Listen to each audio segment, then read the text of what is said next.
받으실 하나의 말씀은 신약성경 사도행전 10장 9절에서 16절 말씀을 가지고 환상 보는 방법, 이와 같은 제목으로 잠시 은혜를 받도록 하겠습니다.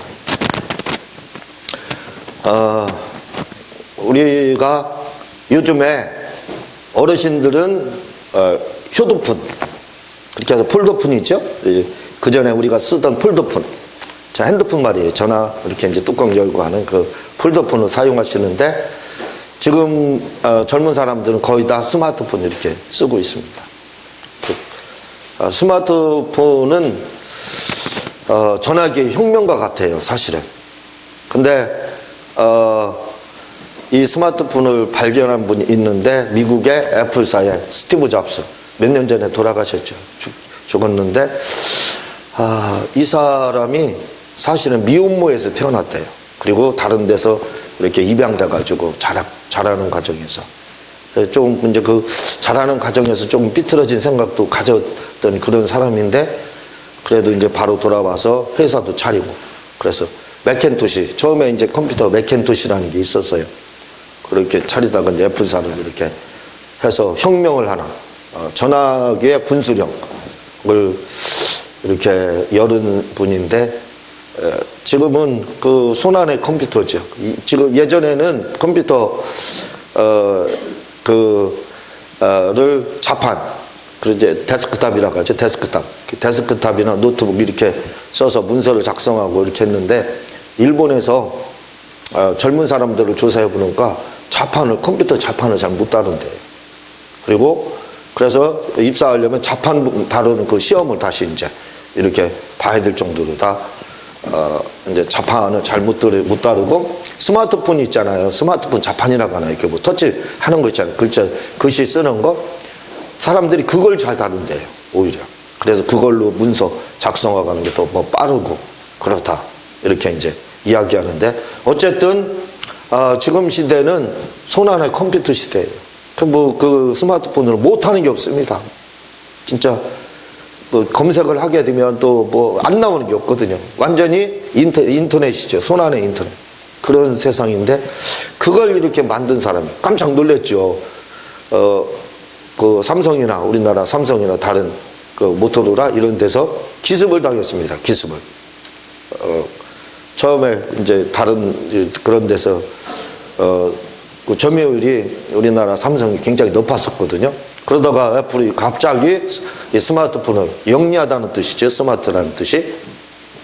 그 스마트폰을 만들어 가지고 보급을 하면서 한동안 그 삼성이나 이런 다른 기업들이, 핀란드에 그 하나 그 전화기 만들었던 기업 무너졌죠, 거기는. 그런 그 하나의 그 분수령의 역할을 한 것이 이 스마트폰입니다. 이런 것처럼 기독교 안에서도 그 하나의 분수령이 있습니다. 우리 예수님이 그런 분이신데, 사람들이요, 많은 분들이 뭐라고 그러냐면, 나는 기독교 문화가 싫다. 교회에 대해서 적대시하는 분들이 굉장히 많아요. 그 안 믿는 사람들이 그렇게 한다고 해도 뭐 안 믿으니까, 예수님 안 믿으니까 그럴 수도 있겠다, 이렇게 우리가 용납할 수 있습니다. 그런데 믿는 분들 중에서도 얼마나 막 교회에 대해서 디스하고 폄하하고 막 그렇게 하는 분들이 얼마나 많이 있는지 몰라요. 믿지 않는 사람들 중에서 교회에 대해서, 기독교 문화에 대해서, 교회에 대해서 그렇게 좋게 생각하시는 분들도 많이 있지만, 또 그렇게 좋게 생각하지 않는 분들도 많이 있습니다. 그런데 그럼에도 불구하고 지금은 이 기독교 문화의 영향을 안 받는 사람이 하나도 없어요. 기독교 문화에. 나는 예수님이 싫다, 나는 교회가 싫다, 이렇게 내가 예수님을 믿느니 내 주먹을 믿겠다, 교회를 적대시하는 이런 분들도, 반목하는 이런 분들도 사실은 기독교 문화에서 지금 생활하고 있어요. 나는 예수님이 싫으니까 기독교 문화는 배척해야 된다, 그렇게 하는 분들조차도 기독교 문화 가운데 지금 살고 있어요. 오늘 주일이 있잖아요, 주일. 주일날, 지금 일요일이라고 하는 주일날 주님이 제7일 안식일을 지정하시고 그날 쉬라겠어요. 거기서 비롯해 가지고 지금 우리가 주일날마다 쉬고 있어요. 그러면 나는 기독교를 배척하니까 믿지 않겠다 하는 분들 주일 쉬지 마세요. 안 쉬면 되는 거예요. 근데 지금 보편화가 됐습니다. 기독교 문화를 이미 정착이 됐어요. 이미 정착이.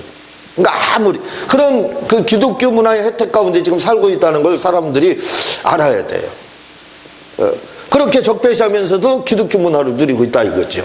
뿐만 아니라 뭐 크리스마스나 이런 것도 그날도 보면은 막 그 세계적인 축제 아닙니까? 그 축제를 같이 누리고 있잖아요.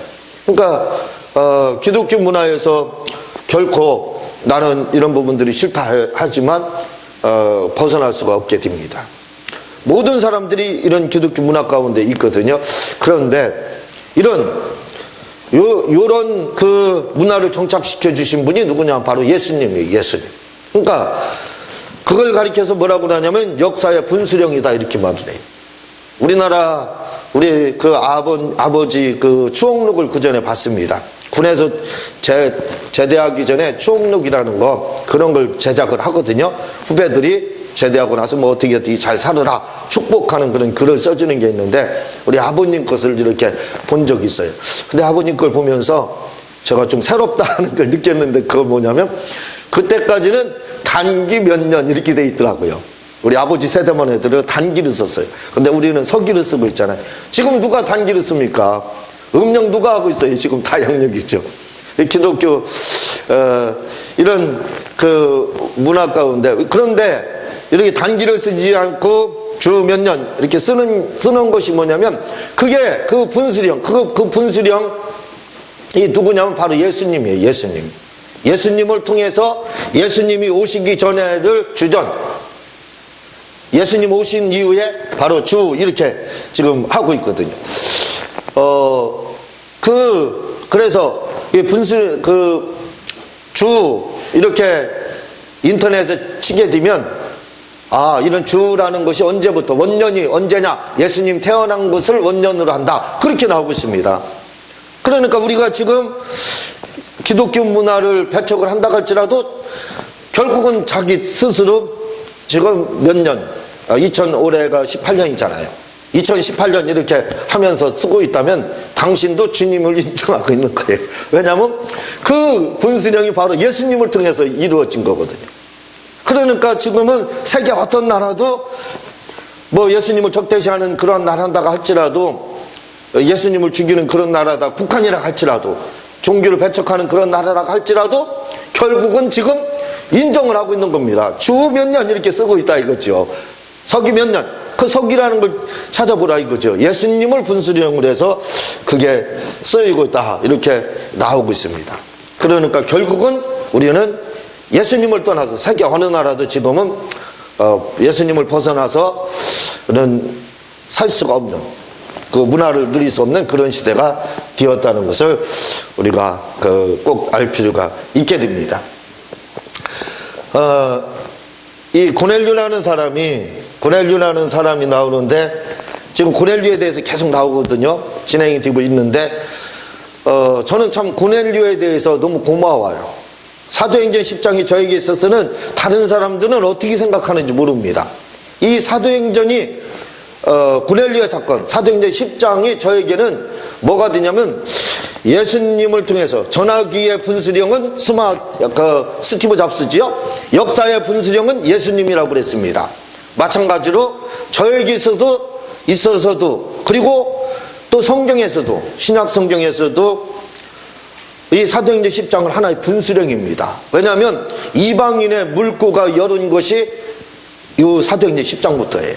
그리고 이후부터 이제 사도 바울로다 바통터치가 이루어지게 됩니다. 그 정도로 중요한 부분이 사도행전 10장이에요. 새로운 물꼬가 여는 거예요. 하나의 분수령 그런 역할을 하는 것이 사도행전 10장인데 그 주인공이 누구냐면 바로 고넬료라는 사람이 먼저 시간에도 나왔지만 고넬료라는 사람이 바로 등장을 하게 되는 겁니다. 굉장히 중요한 인물이에요. 이 사람을 통해서 전도의 문이 활짝 열리게 됩니다. 이방인 전도의 문이. 그리고 바울사들은 그 문을 통해서 달려가게 되는 거죠. 그래서 세계 복음화가 이루어지고 그 이후에 이제 로마가 복음으로 정복되는 그런 일들이 있게 되는 겁니다. 저에게 있어서도 이 고넬류의 사도행전 10장 고넬류의 사건은 하나의 분수령이 되고 있습니다. 왜냐하면 이 사도행전 10장을 통해서 오늘 말씀드리려고 하는 몇 부분입니다. 이 사도행전 10장 이 몇 부분을 통해서 제가 이 책을 이렇게 준비를 해놨어요. 이 책 2권이 나왔어요. 사도행전 10장 때문에. 사도행전 10장 이게 없었으면 이 책이 나오지 못했을 거예요. 성령을 이해하면 당신도 환상을 볼 수 있다. 오늘 환상 보는 제목, 그 제목이 그렇죠. 환상 보는 방법 이렇게 제목이잖아요. 그 책이 나오게 이 책 나오게 될 수 있었던 것이 바로 뭐냐면 사도행전 10장 이 고넬류 사건입니다. 그리고 기도응답을 만들어 받는 것이다. 이 책을 이렇게 쓰게 됐는데 이 계기가 된 게 어디냐? 바로 오늘 사도행전 10장이에요. 고넬류에게 있어서 고넬류에게 있었던 그 사건을 통해서 이렇게 책을 2권이나 이렇게 쓸 수가 있었던 겁니다. 그 중에 한 가지가 뭐냐면 기도응답은 만들어 받는 것이다. 제가 가끔 이렇게 말씀을 드리는데 오늘 그 10장 2절에 보면은 이렇게 되어 있습니다. 한번 2절 한번 읽어보세요. 시작. 그가 경건하여 온 집안과 더불어 하나님을 경외하며 백성을 많이 구제하고 하나님께 항상 기도하더니. 네, 고넬류가 결국은 베드로를 초청해서 복음을 듣고 그 가정이 다 성령의 충만함을 받게 되는데 그 계기가 됐었던 것이 뭐냐면 기도응답을 만들었다 이거죠. 뭐냐면 그가 경외하며 하나님을 경외하며 백성을 많이 구제하고 백성을 먼저 많이 구제하는 그런 일들을 시작을 했다 이거죠. 그리고 백성을 많이 구제하고는 이런 액션을 먼저 기도를 하면서 묵상을 하면서 먼저 액션을 취하니까 그 다음에 하나님께서 역사를 하셔서 천사를 보내주셨다 이거죠. 천사를 먼저 보내주시고 그 다음에 성령님이 역사하셨다. 그래서 우리가 대부분은 성령께서 역사하셔야 됩니다. 성령님 도와주세요 이렇게 이야기하는데 물론 성령님이 도와주시고 그렇게 하지만 그보다 앞서 선행되는 것이 뭐냐면 뭔가 선한 일이나 하나님 앞에 하나님을 기쁘게 해드리는 그런 일들을 먼저 해야 된다는 거죠. 고넬류는 그는 하나님 앞에 기도하는 자였습니다. 기도해서 영감을 먼저 가져야죠. 그리고 그 영감을 통해서 내가 어떤 액션을 취해야 된다 이거예요. 그러니까 고넬류는 그 일을 했습니다. 기도하면서 그리고 선한 사역, 하나님이 기뻐하시는 이런 사역들을 하니까 그를 구원하기 위해서 하나님께서 천사를 먼저 보내주셔서 환상 가운데 천사를 보내주셔서 천사가 복음을 전할 수가 없습니다. 천사는 가르쳐 줄 뿐이에요. 예수가 만약에요 천사가 나타나서 예수가 그리스도다 그를 초청해 베드로를 초청하라 이 말도 할 필요가 없었어요. 사실은 천사가 나타났으니까 천사가 예수님에 대해서 가르쳐 주면 되는 겁니다. 예수님이 이런 분이다. 근데 안 가르쳐 줘요. 천사는 그냥 천사를 초청하라. 천사가 나타나서 이야기하는 겁니다. 너 예수님 믿어야 구원받는다. 이렇게 하면 이야기가 50km나 떨어져 있는 그 요바에 있는 베드로 초청해서 복음 들은 내용이 뭐예요? 예수님에 대한 이야기입니다. 예수님에 대한 이야기인데 그 이야기를 천사가 했으면 얼마나 간단하냐 이거예요. 그리고 요즘에도 천사가 나타나서 예수님 믿어라 하면 아마 안 믿을 사람들이 거의 없을 거예요. 그런데 천사가 나타났습니다. 나타났지만 천사가 복음을 제시했느냐 할 때는 복음 제시를 하지 않더라 이거죠. 그렇죠. 누구를 초청하라고? 베드로를 초청해라. 그래서 베드로를 초청해서 베드로를 통해서 복음을 듣고 그 다음에 성령을 받게 되는 일들이 이렇게 일어나게 됩니다. 왜냐하면 하나님께서 우리에게 복음을 맡기셨을 때 천사에게 맡기지 않고 우리에게 맡겼다 이거죠. 왜? 상급 때문에 그렇습니다.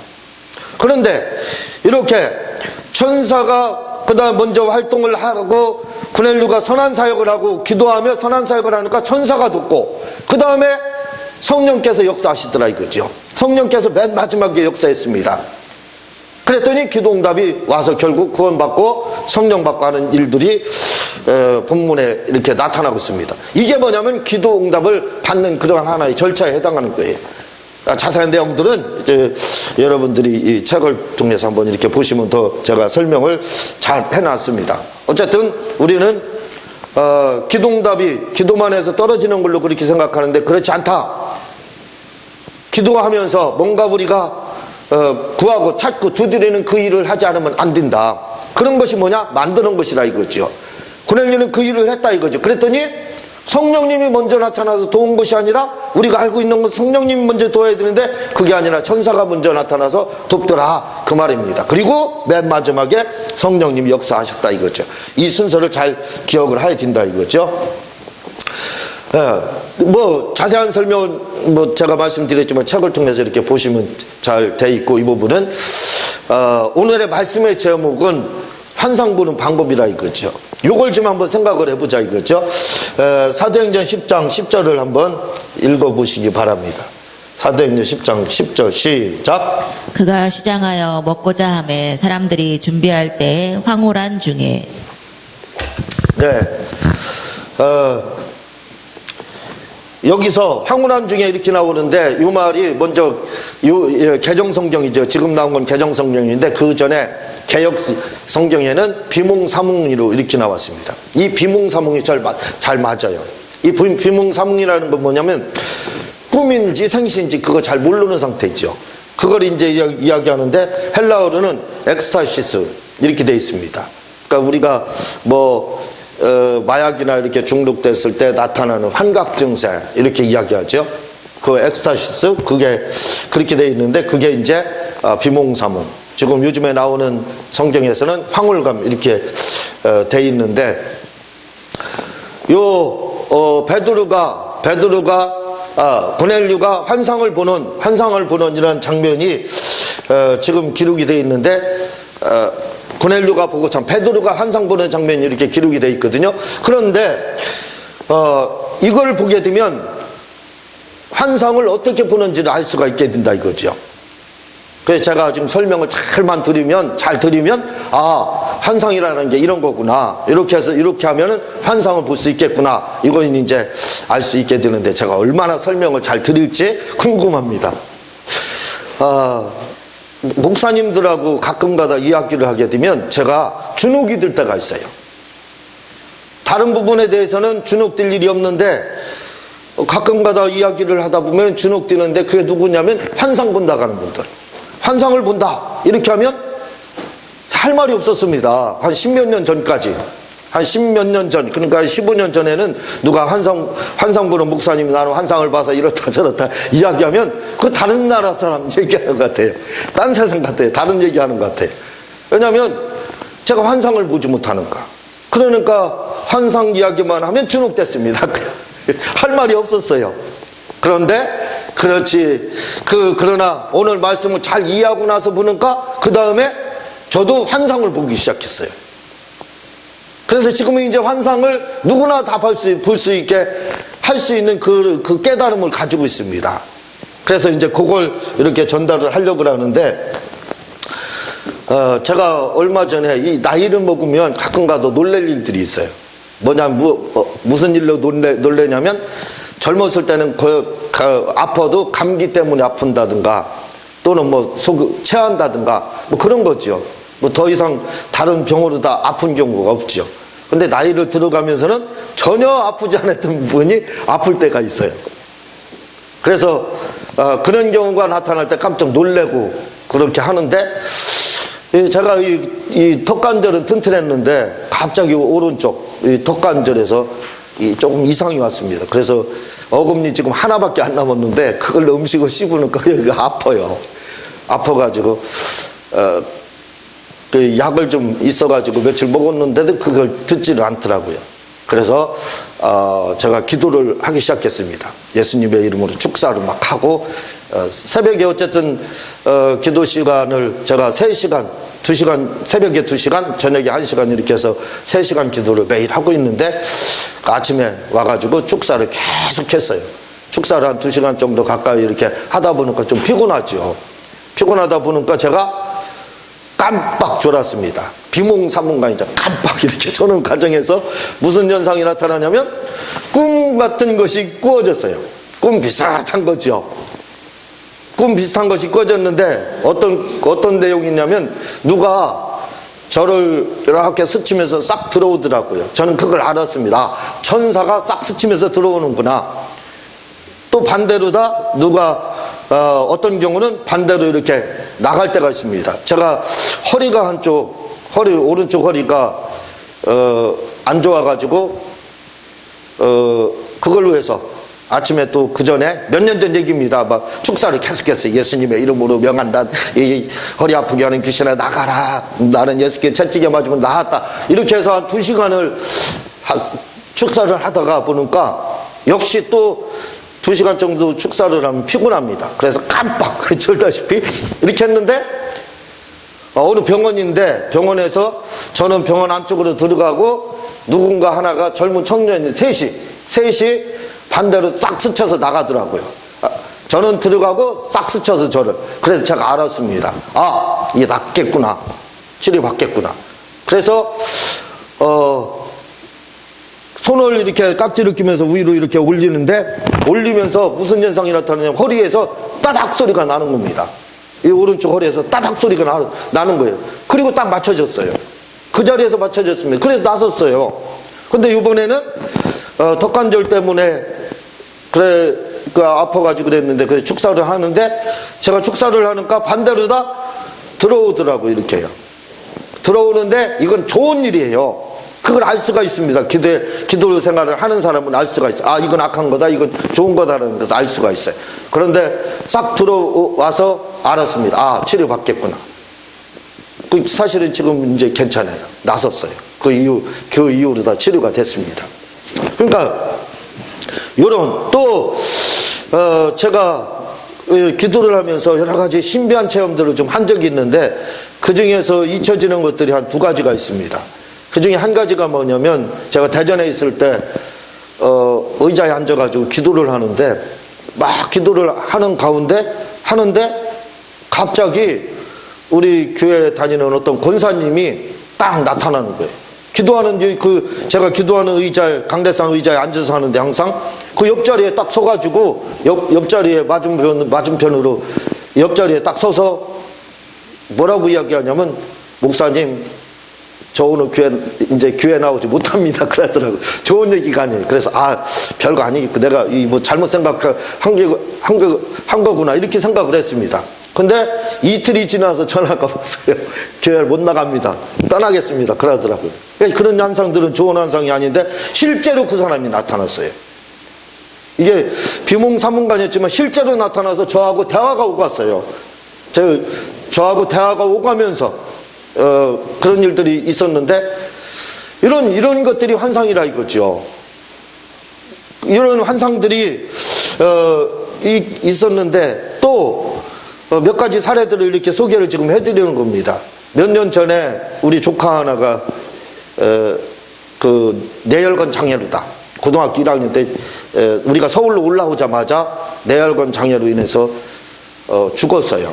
죽었는데 죽기 전에 중환자실에 입원했을 때 우리 대전에서 서울로 올라오고 그 대전에 목사님 교회가 있어서 그 부모들하고 모여서 이제 같이 우리가 통성으로 막 기도를 했거든요. 막 기도하고 축사하고 이렇게 이제 하고 저녁에 집에 가서 자는데 걔가 꿈에 딱 나타났어요. 나타나서 에남니운이라고 하거든요. 꿈은요. 꿈을 뭐라고 하냐면 에남니운이라고 하는데 이걸 현몽이라고 하는데 이런 꿈은 뭐냐면 이런 꿈 같은 경우는 꿈속에서 보는 환상이라는 뜻을 가지고 있습니다. 그러니까 이 꿈은 뭐냐면 환상이에요. 근데 걔가 나타나더니 인사를 저한테 하고 가더라고요. 그래서 알았죠. 죽겠구나. 결국 죽었습니다. 제가 지금 뭘 말씀을 드리냐면 제가 환상을 보지 못했던 사람이에요. 전혀 환상을 보지 못했던 사람입니다. 그런데 그래서 다른 사람이 환상 이야기를 하게 되면 주눅이 들었던 그런 사람입니다. 기가 죽었었어요. 뭐 할 말이 없었습니다. 근데 지금은 제가 이렇게 자랑은 아니지만 자랑하듯이 환상을 조금 보고 있다. 이렇게 이야기를 하고 있어요. 어떻게 해서 환상 보지 못했던 사람이 환상을 볼 수 있었느냐 이거예요. 그건 오늘 말씀에 중요한 단서가 이렇게 등장을 하고 있습니다. 이 말씀을 우리가 알 필요가 있다 이거죠. 10장 10절에 보면은 그가 시장하여 먹고자 하며 사람들이 준비할 때에 황홀한 중에 이렇게 나오고 있습니다. 다시 말하면 베드로가 지붕, 그 전에 9절에 보면은 지붕에 올라가서 기도 시간에 베드로가 기도를 하게 됩니다. 근데 기도를 하다 보면 제가 말씀을 드렸지만 간절하게 기도를 하게 되면요, 또 소리 지르며 기도를 한 2시간 몇 시간을 하게 되면 힘들어요. 힘들으면 무슨 현상이 나타나냐면 비몽사몽이라는 그런 현상이 나타나요. 깜빡 조는 것 같은 그 현상이 나타나요. 그걸 뭐라고 하냐면 황홀한 중에 이렇게 지금 말을 하고 있습니다. 그걸 비몽사몽이라고 하는 거예요. 이걸 비몽사몽 환상이라고 하는데, 이때 잠깐 스쳐가면서 꾸는 꿈 같은 게 있어요. 지금 내용이 그런 내용입니다. 그렇죠. 고넬료가 기도해서 사람을 보냈을 때 그 사람을 영접하라는 의미에서 하나님께서 그릇 하나를 베드로에게 보여준 환상이 뭐냐면 접시 하나, 그릇 하나에다 줄 4개 담고 뭔가 내려왔는데 보니까 거기에 이스라엘 사람들이 먹지 않고 불결하다는 것들이 가득 들어있는 거예요. 그래서 베드로가 나 이거 싫습니다. 나는 불결한 거 주님이 금했기 때문에 좋아하지 않습니다 하니까 주님이 뭐라고 그래? 내가 깨끗한 거다. 보거라. 그 이야기가 3번 이루어진다고 하고 있죠. 그 사건이 기록이 되어 있습니다. 그리고 그걸 받아들이니까 올라가자마자 사람이 딱 문을 두드립니다. 베드로님 계세요 하고 고넬료가 보낸 그 종들이 찾아오게 되죠. 결국 뭡니까? 환상대로 그대로 됐다 이거죠. 무슨 말씀이냐면 우리가 환상을 누구나 다 볼 수가 있습니다. 어떤 분들은 이 환상 보는 거에 대해서 자기만 보는 것처럼 이렇게 말씀하시는 분이 있는데 그렇지 않다 이거죠. 저도 그렇게 생각을 했었습니다. 그러나 그렇지 않다 이거죠. 우리가 기도를 할 때, 제가 가끔 기도를 할 때 소리 지르면서 기도할 필요가 있다고 그랬잖아요. 막 10분 동안 소리 지르면서 기도를 한다든가, 대전에 있을 때 주일학교 그 아이들 모아놓은 그 여름 성경학교를 좀 한 적이 있었는데, 그때 제가 애들한테 기도를 시켰습니다. 막 주야를 막 시키고 주여만 하라고 시키고 또 큰 소리로 기도하라고 막 시켰어요. 그랬더니 애들이 막 큰 소리로 기도하는 거예요. 큰 소리로 기도를 하고 난 다음에 한 1시간 정도 그렇게 했나? 애들을 1시간 정도 그렇게 시켰어요. 그리고 애들한테 누워서 자라 그랬습니다. 그렇지만 잠은 자려고 하지 말아라. 그랬더니 애들이 누워서 잠을 자려고 누워서 그렇게 했는데, 하고 나서 제가 한 10분 정도 후에 애들을 깨웠어요. 깨우고 너 본 거 없느냐 했더니 애들이 어떤 아이들은 주님을 만났다, 뭐 또 이런 환상을 봤다 이야기하는 것을 제가 들어봤는데 마찬가지입니다. 그러니까 우리가 환상을 보고 싶으면 열심히 기도를 하면 기도 가운데 축사를 한다든가, 저처럼요 몸이 아플 때는 축사를 계속하게 되면 거기에 맞는 환상들이 나타나요. 뭔가 떠난다든가, 또는 아까 그런 뭔가 온다든가 들어온다든가 나간다든가 이런 현상들이 나타나거든요. 그러면 그런 부분들이 뭐냐면 치료를 의미하는 겁니다. 치료를 말하라는 거거든요. 그래서 그렇게 열심히 여러분들이 환상을 보고 싶을 때 한 2시간 정도 마음 먹고 큰 소리로 기도하면 돼요. 그럼 거기에 맞게끔 환상이 보여집니다. 문제가 있을 때는 또 그 문제를 놓고 큰 소리로 기도를 하게 되면 어떤 그 비몽사몽 간에 어떤 일들이 일어나게 되는데, 베드로처럼 이게 단순히 꿈이 아닙니다. 베드로처럼 진짜 그런 그 비몽사몽 간에 환상을 볼 수 있게 되는 거예요. 그런데 이런 비몽사몽 간에 봤던 환상이 더 정확한 거예요. 환상 예언하시는 분들의 그 환상보다 오히려 비몽사몽 간에 이 봤던 이런 환상들이 더 정확합니다. 그러니까 여러분들이 환상을 보고 싶다 그럴 때는 기도를 한번 계속 해보세요. 한 2시간 동안 동성으로 기도하고 불에 짓고 이렇게 하다 보면은 그 환상이 열리게 됩니다. 꿈을 꾸게 돼요. 스치는 꿈이에요 이것이요. 비몽사몽간이니까 스치는 꿈을 꾸게 되는데, 이런 부분들이 환상이라는 것을 여러분들이 이해를 하고 그렇게 하게 되면 틀림없이 여러분들도 환상을 볼 수 있게 되는 겁니다. 이 설명을 잘 해야 되는데 이게 설명이 잘 안 돼요. 책을 보시고, 제 책에는 더 이런 부분들이 다 설명이 잘 돼 있으니까 책을 이렇게 보시게 되면 아주 설명이 잘 돼 있습니다. 그러면 누구나 다 여러분들이 다 환상을 볼 수 있게 돼요. 이 시간 우리 주여 3번 하고